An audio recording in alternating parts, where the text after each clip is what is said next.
എന്നും പ്രാർത്ഥിക്കണം, ഒരു ദോഷവും എനിക്ക് വരികയില്ലെന്ന്. അങ്ങനെ നമ്മൾ ചെയ്താൽ ഞാൻ വിശ്വസിക്കുന്ന കാര്യം പറയാം, ഒരു ദോഷവും നിനക്ക് വരത്തില്ല. ഒരു കുടുംബത്തകർച്ചയും കയറി വരികയില്ല, വിശ്വസിക്കുന്നു. ഒരു നഷ്ടവും കയറി വരത്തില്ല. അത് എവിടം വരെ വരുവുള്ളെന്നറിയാമോ? വീടിൻ്റെ ഗേറ്റ് വരെ വരുവുള്ളൂ, അവിടം വരെ വരുവുള്ളൂ.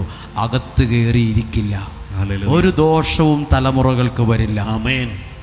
ഇത് ഭയങ്കര ശക്തിയുള്ളൊരു പ്രാർത്ഥനയാണ്. ഒരാൾ ഇവിടെ നിന്ന്, നിങ്ങൾ ഈ ക്യാമറ ഇരിക്കുന്നിടത്തിരുന്ന് കരഞ്ഞു ഒരു വെള്ളിയാഴ്ച. എന്നിട്ട് പറഞ്ഞു, ശരീരത്തിൻ്റെ ഒരു ഭാഗം തൊട്ടിട്ട് പറഞ്ഞു, അവിടെ ഒരു അസുഖമാണെന്നാ ഇന്ന സ്ഥലത്തും ഡോക്ടർ പറഞ്ഞത്. ഒരു ശരീരത്തിലെ ഒരു ഭാഗം തൊട്ട് കാണിച്ചിട്ട് പറഞ്ഞു, ഇവിടെ ഒരു വലിയ അസുഖമാണ്, വേഗം കോഴിക്കോടേക്ക് പോകാനാ ലെറ്റർ എഴുത്ത് തന്നിരിക്കുന്നത്. ഭയങ്കരമായി തളർന്നിരിക്കുവാണ്, പേടിച്ചു പോയി. ഇവിടെ നിന്ന് പറഞ്ഞു, ഇവിടെ നിന്ന് ആ ആശുപത്രി ഡോക്ടറെ കാണുന്നവരെ സഹോദരി ഇങ്ങനെ പ്രാർത്ഥിച്ചുകൊണ്ട് ഒരു മന്ത്രം പോലെ, ഒരു ദോഷവും എനിക്ക് വരികയില്ല, ഒരു തിന്മ എനിക്ക് വരികയില്ല.